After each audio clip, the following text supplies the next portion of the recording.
when you dig down deeply, some of the kind of building blocks, the architecture around the way we think about work, things that have not been challenged for hundreds of years. Things like, the 5-day week, the 8-hour day, the fact that humans must have supervision if you want them to work properly. These are very long-held sort of foundations of the way that work is structured at the moment. And I think they're the kind of things that we need to challenge and say, is this really the best way of doing things? Just questioning some of the things that we've never questioned before. And that's really, to me, what would move things forward. I'm expecting to see that kind of debate pan out over the next few years, where people start to really challenge some of the assumptions. Welcome to the Work for Humans podcast. This is Dart Lindsley. Recruiting is close to my heart because it's where I started my career. It's fast-paced, full of super fun people. It gets budget to experiment. And importantly, because it's so directly affected by changes in the economy and work, it has a front row seat to important trends as they emerge. In today's episode, I'm joined by Matt Alder, producer and host of the Recruiting Future podcast that has, for the last 8 years, been focused on interviewing talent acquisition practitioners, each of whom is reporting back from the front lines of the recruiting business. This has given Matt one of the broadest understandings of the changing trends in talent acquisition and, through it, into the world of work. Matt is a distinguished author, speaker, strategic consultant, and podcaster in the fields of talent acquisition and innovation.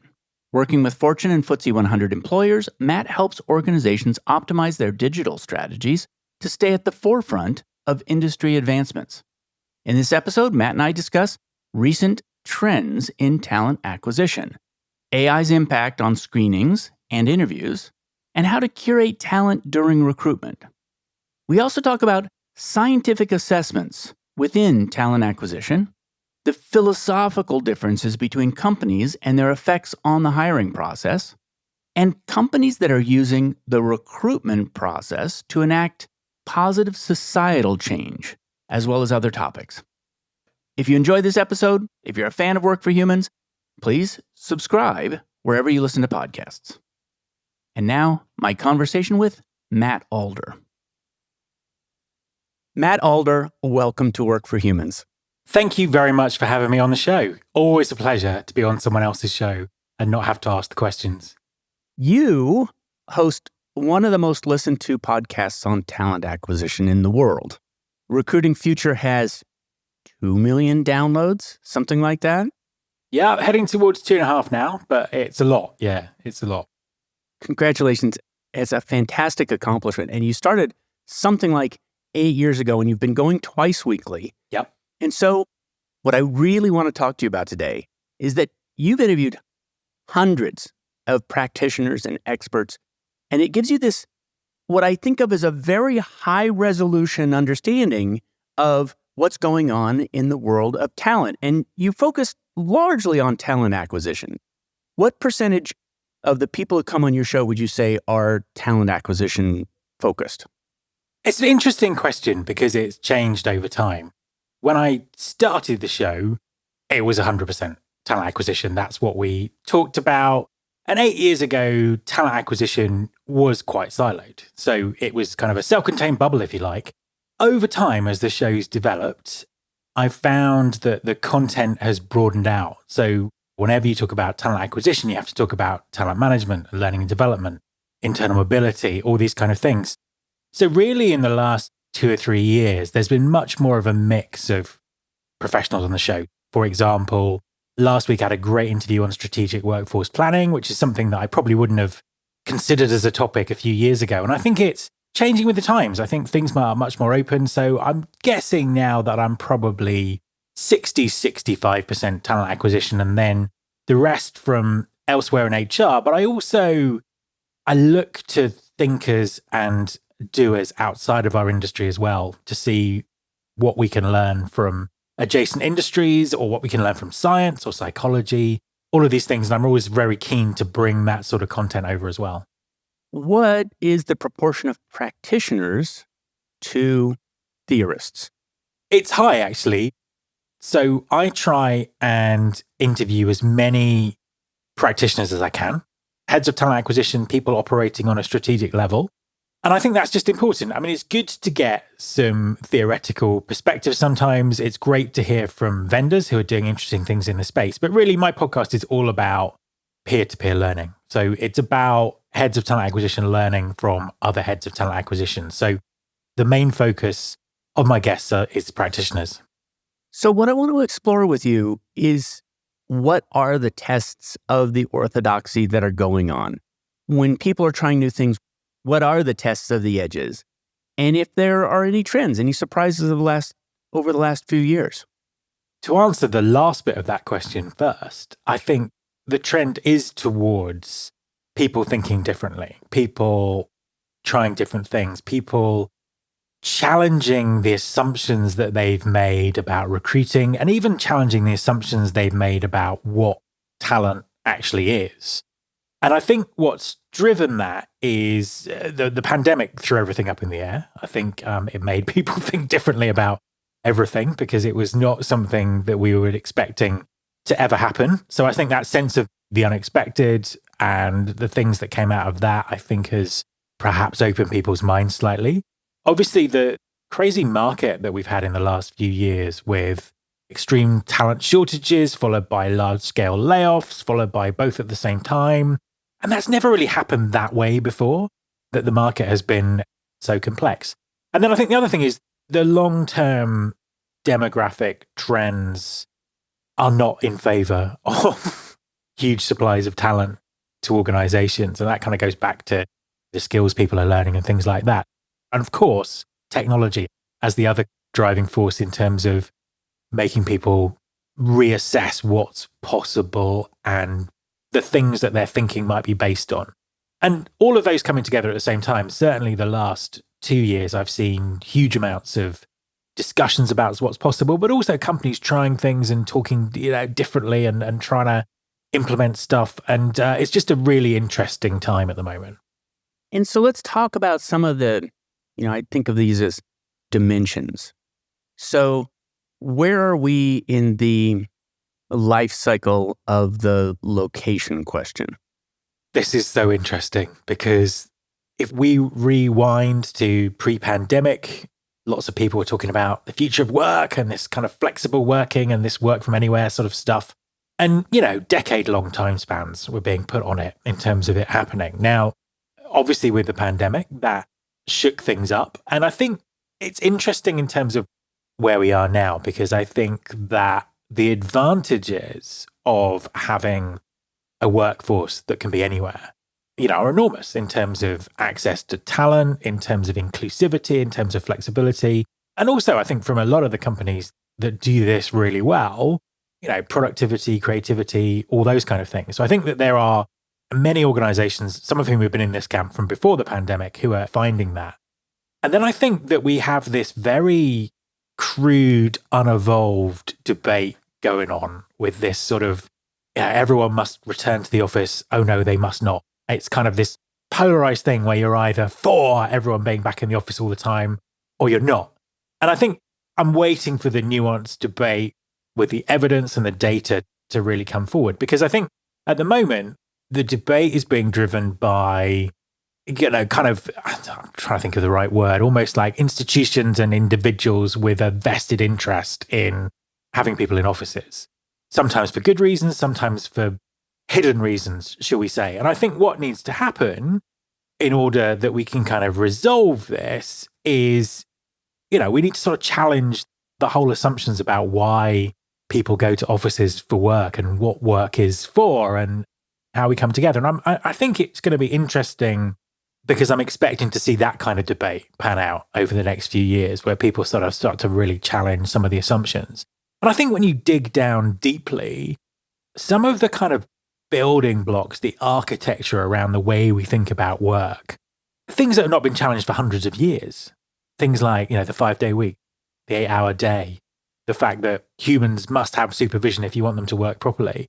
These are very long-held sort of foundations of the way that work is structured at the moment. And I think they're the kind of things that we need to challenge and say, is this really the best way of doing things. Now, I don't know the right answer. And for many organizations, having people in offices or having people in the same location could be beneficial or the right way to go. But I just don't think we're asking the right questions or having the right debate.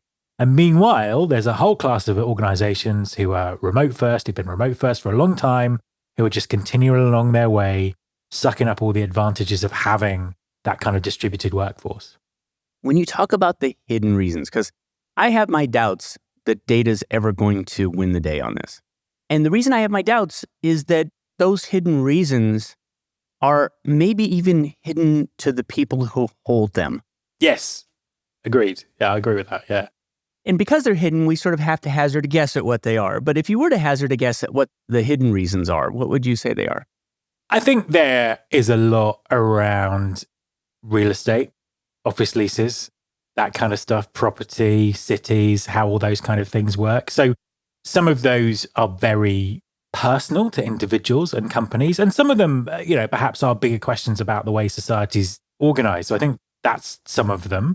I think that if I was being very cynical, there's obviously the whole kind of command and control, and we have to see people. Even if I think I'm empowering them, I can't get away from that. And I know a number of organizations, smaller organizations, who have CEOs who are doing that without realizing it. They think they're doing the right thing, but actually they want to have that control. And I think then the other thing is that, people talk about we need people in the same kind of location or the same series of locations because there's this whole sense of incidental information exchange that you find out things and you learn things by sitting near people, productivity, who knows, culture, all these kind of things. But when you take a step back and say, is that really what we got from the office? People sitting in cubicles, culture that's toxic, productivity of people watching clocks. So yeah, I think you're right. I mean, I don't know how this will shake out, how aware people will become, what the vested interests will do. But at very least, I think we should be having a decent debate about that. We're looking at just questioning some of the things that we've never questioned before. And that's really, to me, what would move things forward. So Cisco Systems, where I worked before, went virtual a long time ago because it's a video conferencing company, among many other things. And they have extraordinary video conferencing capabilities. And so we went into a downturn and we decided, look, we're not going to travel anymore. And so we went very virtual and people stopped coming into the office.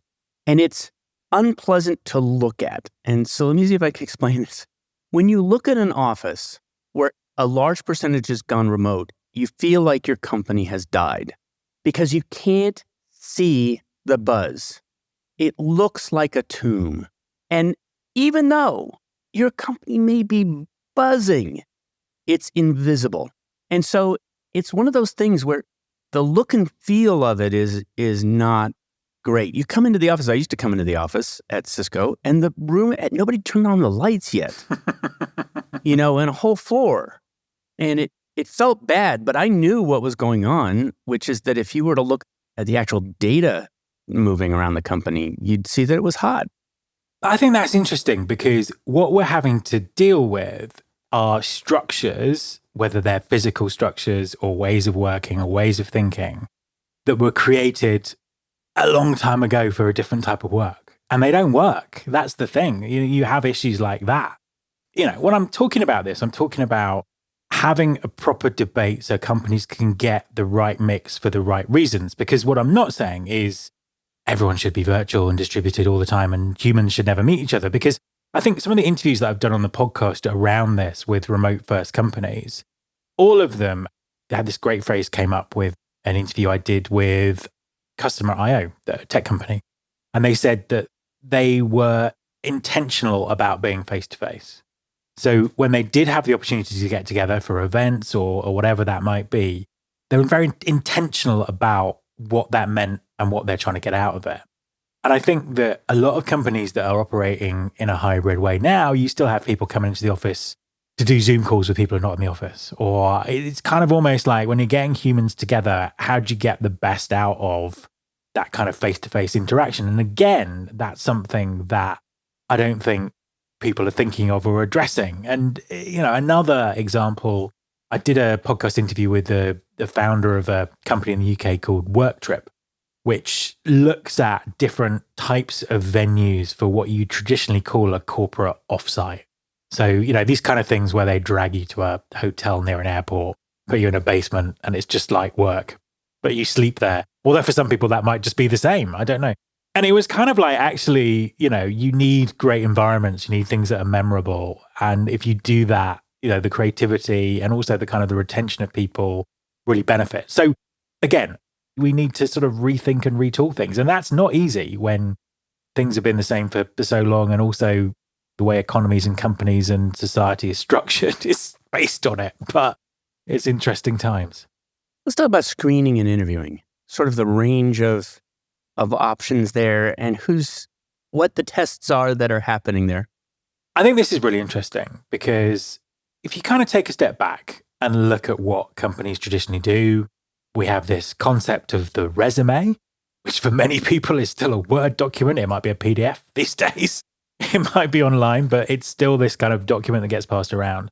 And then this sense of interviewing, very often people who've not been trained in interviewing and all this kind of stuff. And so there are some kind of fundamentals there that haven't made sense for a long time. And I know people have been doing a lot of work on the science of performance and, how do you predict that? And how do you measure that? And actually is sitting down and having someone talk through their resume or answer loads of crazy questions going to do that? And indeed, looking at someone's experience, is that a predictor of future performance? So I think that's been really interesting in terms of the science and the thinking that's going on around that. Now, what we've had happen in parallel, or the next thing that's happened, is generative AI has kind of been released to the public, as it were.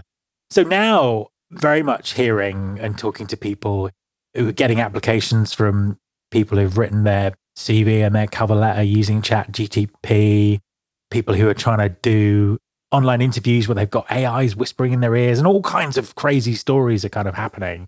It's almost, subverting what was left of the efficacy of that process.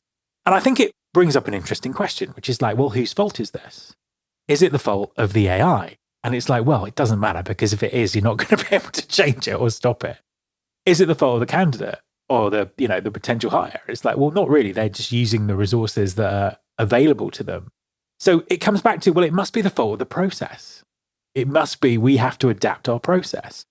Now, I think we've got a long way to go with this. But what's been really interesting over the last sort of couple of years, I've done more and more interviews with assessment technologies and assessment providers. And I think what went from maybe a few years ago to being quite sort of fringe, almost this is kind of crazy thinking, is kind of entering the mainstream with some great science-backed tools around assessment that really have the opportunity to revolutionize the recruitment process. So, I've spoken to a vendor who already has a client who's not interviewing people at all. They're just doing this assessment and then they're kind of walking into the company.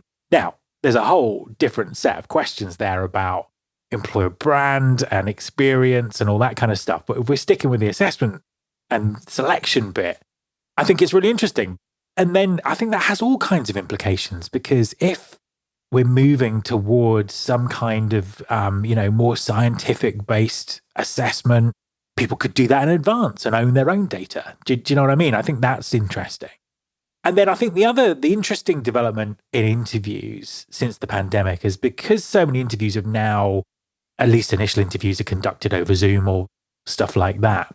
The data that's coming back that AI can look at in terms of the transcripts of the conversation, looking for trends, training new interviewers, trying to spot bias, I think that's fascinating. And that's happening right now. I think the assessment thing maybe is a slightly longer term burn in terms of how people understand it. But the interview intelligence stuff is happening right now and already making a difference to the quality and consistency of the way people interview. A friend of mine who has an AI startup made an interesting observation. It was that telescopes and microscopes were invented at about the same time. And the reason was the underlying technology was the lenses. And so the first thing we started using things like ChatGPT were much more like a telescope, which is we're looking out into the universe of all data and we're pulling in information. And his point is exactly to what you were saying, is that we might be able to turn this toward people and actually look at people with a microscope that we hadn't been able to do before. And it sounds like that's already starting to happen. Yeah, absolutely. And it's revolutionary because it's completely thinking about things differently. And I think a lot of people try and defend the traditional recruitment process. And it's like, oh, it's kind of always worked for me and I trust my gut to do all these kind of things. And when you hear people saying that, you just think, we kind of just went over what you've just said in terms of bias and how do you know you're making the right decision? And there's all that science and data that says very often you'd be better flipping a coin than some of the process. And also that still might be the case. We might get to the point where you can analyze all these kind of things, but we still can't predict performance. So then it's like, well, what do we do? Is there a virtual way of flipping a coin or a way of judging people's performance in a more practical way or giving someone a bit of a job or something? My brain's going all over the place here, but I think they're the implications. And I think, certainly in the whole time I've been working in this space, this is the most revolutionary in terms of people really thinking about this. And obviously the first kind of consequence has been the talk about skills-based hiring. And it's kind of like, well, if we can break a human being's ability down into a set of measurable skills, then, that's almost like the code that we need to put this together. And I think it's fascinating. I think it's really interesting and I can see a massive value in it. I think where it falls down is so many companies struggle to do it or even understand the skills they need to do the jobs they have right now, let alone the jobs in the future. So it's something that's very easy to talk about, but it's a real mindset shift to be able to achieve. And I think all of this is, but it's been interesting to see some of these new tools and technologies getting a lot of traction in the last year and signing up kind of bigger and bigger, name clients. Have you seen anybody applying these technologies to predicting what kind of work people are going to enjoy? I haven't, but I think that makes perfect sense. Because I think it's all of this is, we're thinking differently about where work's based, thinking differently how we assess people, but also thinking about what is it that motivates someone to do a job? And I think that's a really interesting point because I think very much post-pandemic, there is this sense of people really thinking about what I want to do. Is this what I want to do? Am I getting what I want out of work? And there's a company in the UK that is building stuff around the science of happiness. So it's kind of like what actually makes people happy at work and how do we break that down? And I think that's really interesting in terms of how do you kind of extend that out, potentially into recruitment. And what are you seeing in terms of the trends toward how closely held the workforce is as employee, as offshored, as gig work, as all of these different levels of proximity? Yeah, I think that's a fascinating question. In the last book I wrote with my very good friend and co-author Mervyn Dinnan called Digital Talent, we sort of really looked at this in terms of the workforce of the future. And, what's become clear, and it's become even clearer when we sort of look at skills and technology and also the uncertain nature of the competitive and economic climate. Employers are using lots of different sources to find the talent they need. So, full-time talent, part-time talent, fractional talent, even new words are being invented to describe it, gig workers, all that kind of stuff. So the sense of what makes up the workforce is changing. But I think if you dig into that, very few companies have equity in treatment of those people. It's kind of like the full-time employees are the employees and we focus on wellness and all the things that people are sort of talking about. But actually, if you're a gig worker or you're a contractor, I don't see that happening. And I think that is such a point of competitive advantage for companies that do that. If you think about your talent as the talent and skills that you're borrowing into your business, unless you're bringing in specific types of AI to do specific things, these are still human beings, even if they're based in another continent and they're only at the end of a Slack channel or an email or something like that. And I think that ultimately, the companies that think about all those people as humans and an equal part of the company and the company's success are really going to kind of win through. And I'm struggling to find examples of that. Now, there may be some that I've not come across, but I am struggling to find examples of companies who are truly doing that. They don't tend to be able to bust through their process and silos. And it's kind of like, well, actually, all of our contract workers are looked after by this department or this and that. And there's nothing that sort of brings that together properly. Well, I mean, I know there are some companies where the contract workers are handled by procurement. Yes, no, exactly. Exactly. So there's no consistency in that experience. And I think that's been the case for as long as I can remember. I think when you work in an office and say, for example, if you worked in an office 10, 20 years ago and there's no other contractors, but maybe the cleaning is contracted out to people or the security is contracted out to people, you still see those people every day. They're still a part of the company's success, but very much treated as, well, these are just people from the supplier that we use to do that. But actually, they're the same human beings. They're in the building every day. So I think it's something really people really need to think about. Yeah, and it's something we don't say out loud, which is that contractors, I'm thinking the term is ablative, like with ablative armor. The armor is going to get destroyed to protect the tank. And this is particularly, I think, true in recruitment. You know that there's going to be fluctuations in the market. And you know, especially that there's going to be fluctuations in hiring. And so you outsource a lot of your recruitment specifically because you don't want to lay off employees. I mean, I think this is one of the challenges for organizations when it comes to talent acquisition, because what we've seen, and we've seen it on steroids in the last couple of years, has been, for example, pandemic comes along, we're going to lay off recruiters.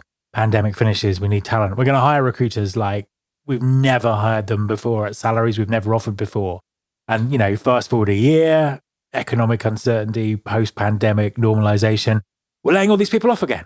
And that cycle just goes on and on and on and on. And I think that what's really disheartening for me is the way that recruitment marketing, employer branding, and everything just gets kicked to the curb at the same time, because you'll never get out of that cycle if you're just starting from scratch the whole time. And I think maybe it's got something to do with, these are arguments that are well rehearsed in every aspect of talent acquisition and the vendors that serve that market. But maybe it's got something to do with the perception of talent acquisition within the organization in terms of where it sits and what value is attached to it. And maybe it's a problem that talent acquisition needs to solve in terms of showing its strategic value to the organization. I don't know what the answer is, but it just seems, and I think it's really come into focus because it's gone up and down so quickly in the last few years. It's almost like we've gone through like a 10-year cycle in 3 years. And then you look at it and go, that is just crazy.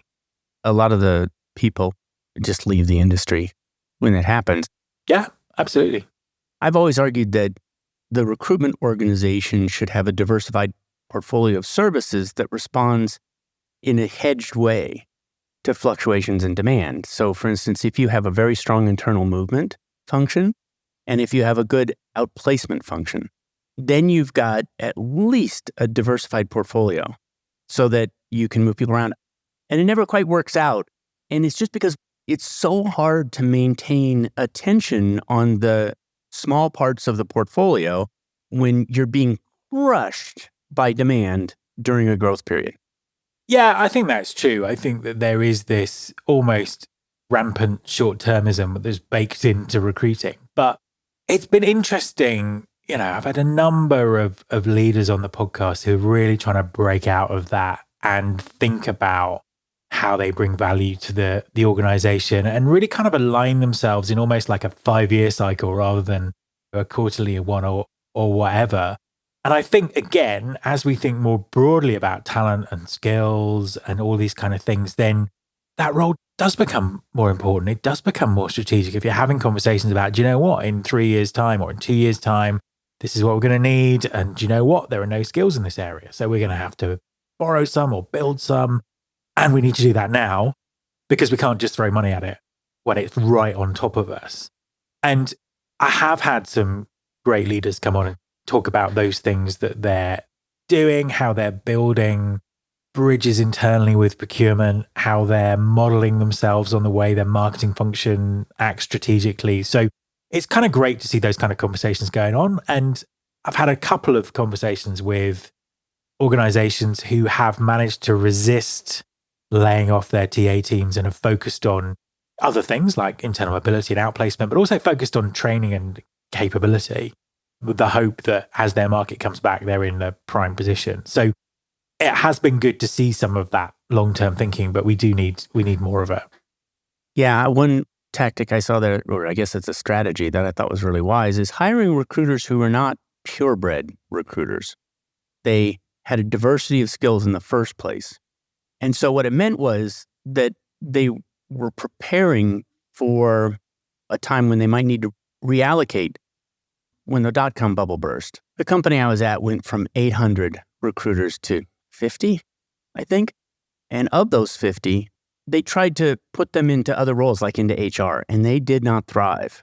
Because main HR and recruiters are often kind of a different animal. But there was one VP I was talking to at the time who said, I hid my recruiters. She said, I hid them over here. And she said, let me tell you, the chief people officer in 6 months when we ramp is going to kiss me on the lips, is what she said. It's so true. It's so true because they're in the kind of bold position to do it.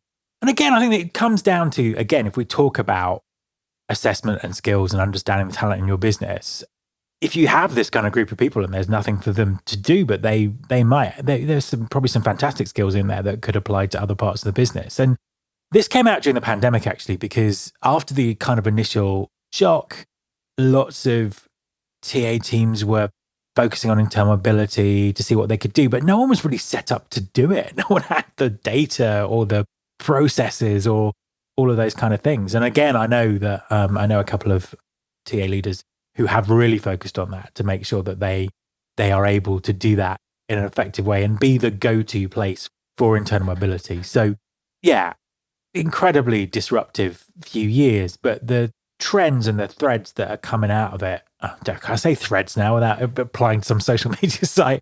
The things that are coming out of it, I think are really interesting, and it's going to make for a fascinating few years as we see these things kind of play out, albeit set against a kind of a very uncertain kind of economic cycle. When I was recruiting, it was the dot-com era. And we were car salesmen. I mean, to be honest, we were animals. I mean, just ranking it and doing the work. But I don't think we had a lot of business acumen. I'm not sure it was demanded of us. Has that changed?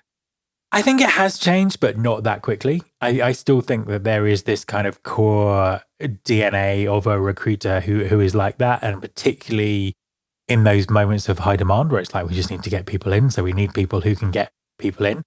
What I think is interesting is we have seen a real sort of diversity of the skill set that's needed. So whether that's a focus on sourcing or recruitment marketing or employer branding or all of those kind of things.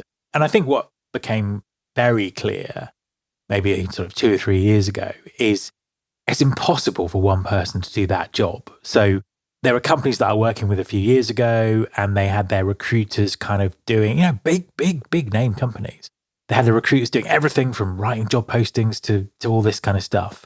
And if you look at those organizations now, they've got very distinct recruitment marketing functions, because as this has become more sophisticated, as we've got more technology, yes, technology makes things easier and quicker, but it also makes things a lot more complicated because you can dive into things in a way that you never have before. So I think that perhaps that core DNA around recruiters is still there, but I think that there are people with very different skills. And also things like the rise of talent intelligence in the last few years in terms of data analysis and workforce planning coming out of TA and going into other parts of the business. So I think we're seeing that diversification, but I think it is very clear that one person can't do all of those things. They're very different skill sets and mindsets. And I think what will be interesting as AI and automation and all these things come more into the recruitment process, what skills are we going to need for the future? Is it candidate experience design or data optimization or whatever it is? And I think that we'll see the need for a whole new set of skills over the next few years that we've perhaps not seen before. So that will change things even further.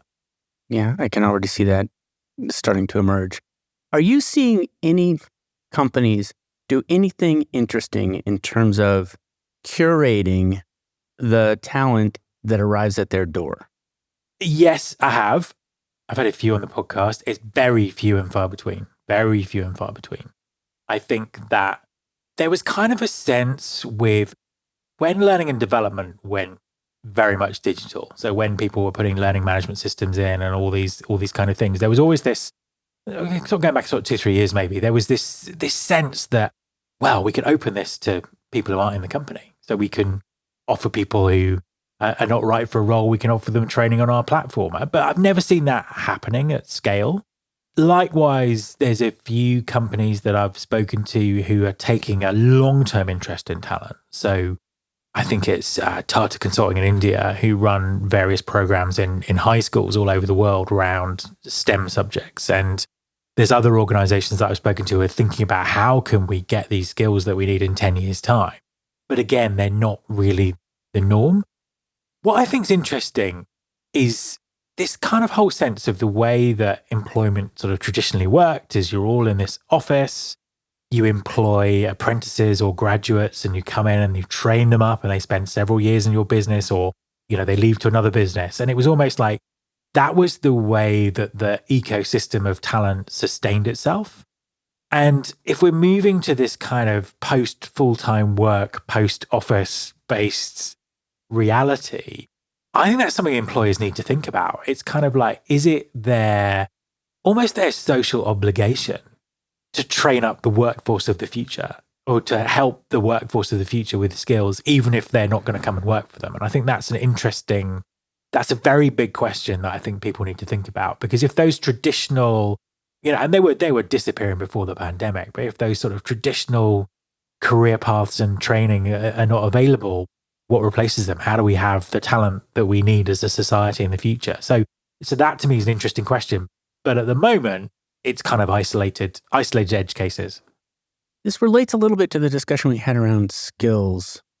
There's a lot of things I distrust about the whole conversation around skills, which is I'm just not sure that it's possible to add up the skills of a person and understand how they're going to behave. In other words, it's like looking at all the parts is not the whole. And looking at all the parts is not the whole, and it's definitely not how the whole is going to interact with a complex environment. And this has to do with how long people might be in your company and the pipeline and things like that. I knew one company that did not interview for skills at all. It only interviewed for values. And so it only interviewed for the things that couldn't be trained. And it was the weirdest interview ever. It went something like this. So tell me about your last career change. Well, it was this. Why'd you make that career change? Well, because I thought that I'd have a more interesting kind of work. Why would that be more interesting? And they kept saying why until it was sort of like, well, because my father and my mother, it was really weird. It was a really weird interview. Do you see any of that going on? Which is people looking for something besides skills. Yeah, absolutely. I think there are kind of many paths with this. I think, some organizations are going down this skill-based route. Some organizations are very much about values or cultural add or cultural fit or whatever it might be. And I think it's interesting. I mean, I'm not quite sure which direction we'll go, because I think everyone is backed up by science in terms of saying it's the best way to do it. But what I think is really clear, though, is the speed. So when we were writing our book about digital talent, that was based on the forced to digital transformation that so many organizations were going through, and the pandemic expedited that. I mean, to the point where suddenly theaters are digital. It was just like suddenly everything was digital in the pandemic. And obviously, huge desire for digital skills. But I think what that illustrates is that things change very, very quickly. So if you're hiring people who are staying in your organization for any amount of time, the skills that they're going to be using when they leave are very different to the skills they start. And I think it's how do you assess that? Is it values? Is it trainability? Is that something you can measure? Is it soft skills? So, there's a vendor I spoke to on the podcast last year who was convinced it's all around soft skills, and they have a science for measuring these soft skills, and that indicates the adaptability and trainability of someone. So there's lots of different schools of thought around this, but I think that is absolutely the case, that the skills that people have right now could be redundant very, very quickly. And how do you assess that? How do you deal with that? And how do you make sure, reskill people, upskill people? So yeah, I think there are different ways that companies are responding to that. And I've not seen any kind of orthodox best practice around it. There's just kind of lots of opinion, and everyone has data to back up their opinion. So yeah, it's a difficult one.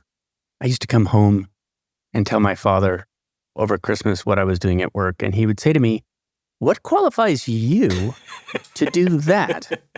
Very supportive.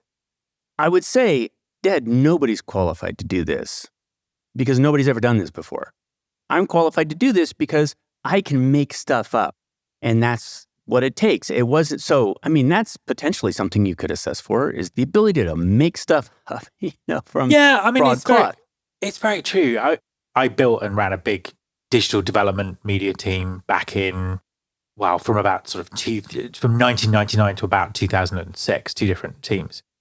And the world was changing so fast. So when I started doing that job, it was my job. I did media planning, media buying, copywriting, project management, website strategy, everything apart from programming, which was given to someone else. Now, over the course of 2 or 3 years, they all became different departments in terms of just the way that skills evolved. So as an organization, we were trying to recruit people to do that. And, no one had these skills. So we had to find individuals that we thought could be flexible and learning. And I think I couldn't tell you what the science behind it was, but I think it was this element of flexible thinking.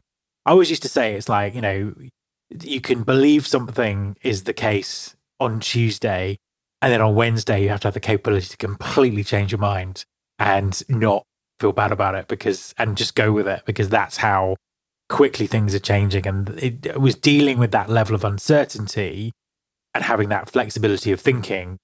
That they were the things that we eventually recruited for, because then we could just train people on the skills that they needed, and then their roles expanded, their teams expanded, and it was it was a really interesting time. This is a trickier question because I think there's so much of the practical in TA, just the demand to get stuff done. And you touched on a little bit, which is, what is the purpose of an organization? Is it, for instance, to train up a larger citizenry? Is that an okay thing to do? Or some of it is like practical, philosophical, it's kind of on the boundary, which is, I think it's important to hire people who are returning citizens from prison. I think that's an important mission for us to have. So do you see differences in philosophy out there? And I guess the way I want to say it is, do you see people making decisions that are principled in addition to practical? Yes is the answer.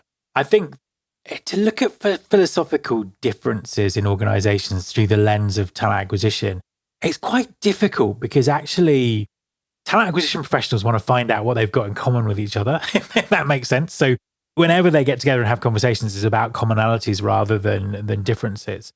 But having said that, I've seen a number of employers, I suppose, for want of a better way, start to think about talent differently. So I'll use an example of a company in the UK because it is philosophical. So it's a company called Timpsons. They're a high street retailer. They do things like key cutting and shoe fixing and, all that kind of stuff. And they recruit people directly out of prison. And that is a philosophical decision for that company. Now, it has a huge amount of benefits. So there's a massive benefit to society, because if someone has a job, they're less likely to reoffend. It has a benefit to their company because they get some great workers. And certainly coming out of the pandemic, they had access to a talent pool that none of their competitors were set up to deal with. But it's an interesting business because they have this kind of philosophy of looking after their staff. They have these incredible sort of perks and benefits and things like that. So it's an interesting example because it has practically been very good for them, but it is philosophically the guy who owns the company and his son who runs it. That's very much where they stand. But, I've seen other organizations who are kind of following that. So, there's a pub company in the UK that does the same thing. I had an interview with a body shop in the US a few months ago where they were implementing open hiring, which is, again, is an interesting concept in terms of what we've just been talking about. Can you describe open hiring? Yeah. So it's kind of running a hiring program where the only question that they asked people was, what shifts can you work? That was it. So nothing about experience or background or anything like that. I don't know what they did in terms of background checking or anything like that, but certainly the question was, what shifts can you work? Then they offered the jobs on a first come, first serve basis. Firstly, it obviously opens up the talent pool. There's an equity in there, but also, what an interesting experiment in selection and assessment. Are the people who literally just walk through the door because they could do the hours, how do they perform compared to the people who went through a rigorous assessment process? And I don't know what their results are. But I think, again, I've seen other companies dabbling with that kind of methodology. It's like, and it comes back to, well, actually, does this not come back to massive questions about the way that we do recruitment, assessment, and selection? Is it just actually, if someone really wants to work here and they can turn up and do the hours, then is that enough? Now, it's a simplistic way of looking at it, because if I was employing pilots or surgeons, then maybe not. But even, do you know what? Even then, there's so much that technology does now. Does it even subvert that? Although I'm not getting on a plane without a pilot anytime soon. Right. I'm in Medellin, Colombia at the moment, and it's been really fascinating being down here. You really do learn things living internationally. One of them was, I said, gosh, Colombia's gotten so much better, so much safer in the last, 10, 15 years. And I said, was that just great government? And the Colombian I was talking to said, no, the government doesn't do much at all. This has been entirely the people from the grounds up. And the example that he cited is just as one example. That restaurant over there is this crepe restaurant. 100% of the people who work at that restaurant are single moms. That's what they've decided to do. And so there's no reliance on government for improvement. And it's everybody coming out of college saying, I'm going to do something good. So it's just really interesting to see. And the power, I would love to find out. I'd love to go interview them if I can find somebody who speaks English and say, how is that working? It's probably illegal in the United States to do that. It's probably discriminatory. Yeah, and I think we've seen that sort of in the UK, for example, in a kind of limited way. So companies really sort of focusing on social mobility in the broader sense. And I suppose the corporate justification is we are trying to represent our customers, or we're trying to, improve the society in which we work for. So, one of the big trends in the UK has been dropping the requirement for people to have degrees for jobs that actually you don't necessarily need one, and rethinking the whole value of the university, and also supporting people to have aspirations and apply for jobs that they might not have been able to do before. And I've had a few American organizations on the podcast doing similar things. So I had one working in the Bay Area that was looking at how they could get disadvantaged high school kids into top tier universities, because they felt that that was the best way that they could drive social mobility. So I think there is a really interesting intersection between a lot of these kind of, not-for-profit charity organizations who are trying to improve social mobility, where they touch with companies who see the value of that, but also, get an advantage of that as well. And that's been I've had a lot of podcast interviews about that, and that's a great thing to see happening. And it kind of speaks to what you're saying there. It's not something that's been mandated by government or anything like that. It's just people trying to solve problems in a long-term strategic way. Ironically, the way that governments can't solve problems, and really think about how do we help the generations coming through. So, I would hope that we'd see much more of that, because the benefits for society are, as you say, are off the scale. Are you seeing any differences country to country? And I'll tell you where this comes from. I interviewed Bob Aubrey, he's the person who is essentially helping to stand up the HR discipline in ASEAN. And so he kind of has a blank slate for what HR should be in general in a region. And one of the things that he's focusing very much on is human rights. And he's focusing also on the resources of a country. And this makes a lot of sense. If you're an island, like Singapore, for instance, you might think about the limited resource that you have in your island. It's not like this giant ocean of talent. Are you seeing philosophical difference or tactical differences by region? Yeah, I think so. I mean, it's funny because I run a global podcast, so I find content that's applicable to everyone. So it's kind of, I don't necessarily explore this very often. However, I think what you say about the kind of the resources and, the kind of, just as those immutable factors that sit behind countries, I think it does make a big difference. So, one example I can think of is in some of the smaller Eastern European countries, like places like Romania, Estonia, they have spotted, technology and science as this massive opportunity and are, have reshaped their education system around it.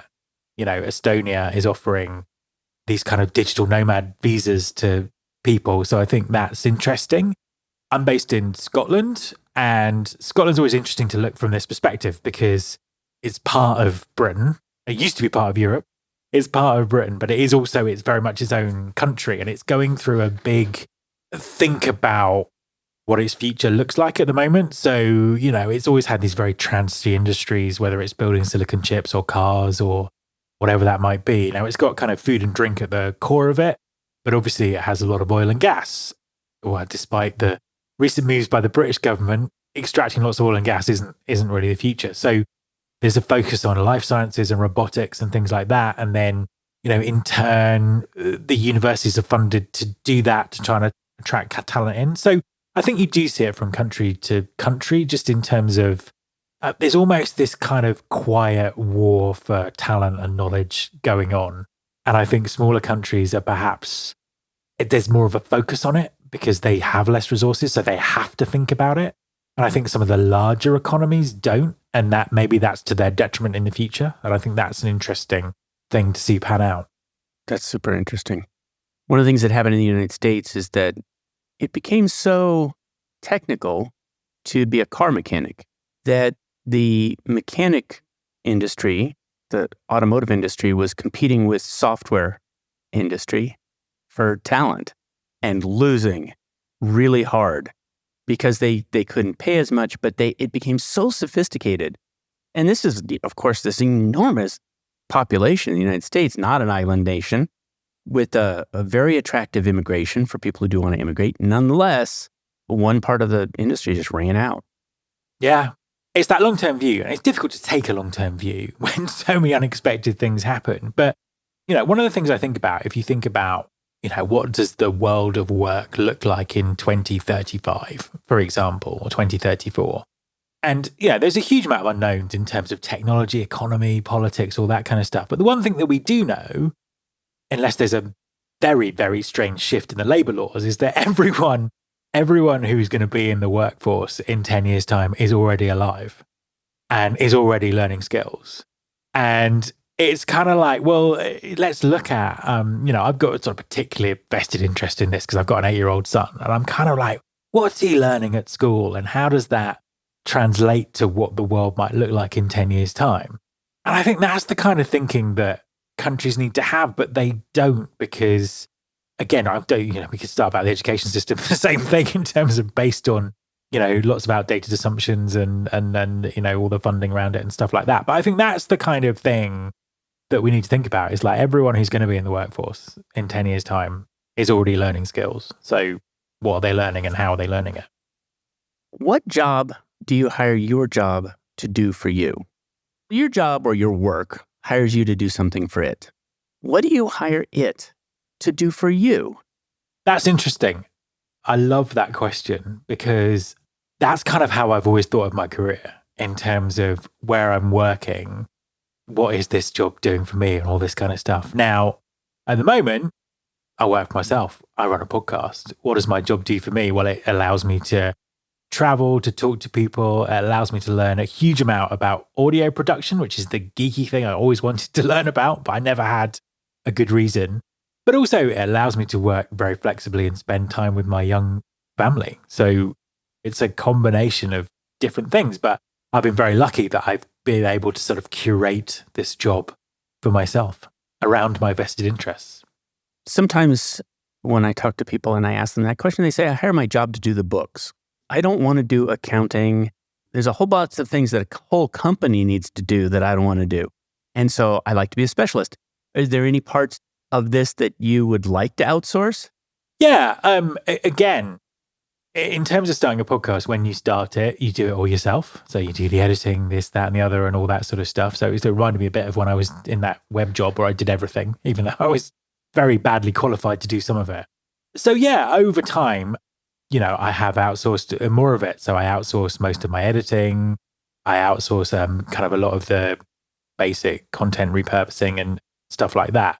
Because I realized the bit that I love doing is withstanding my comments about being an audio nerd and learning about that stuff. I'm never going to be a sound engineer.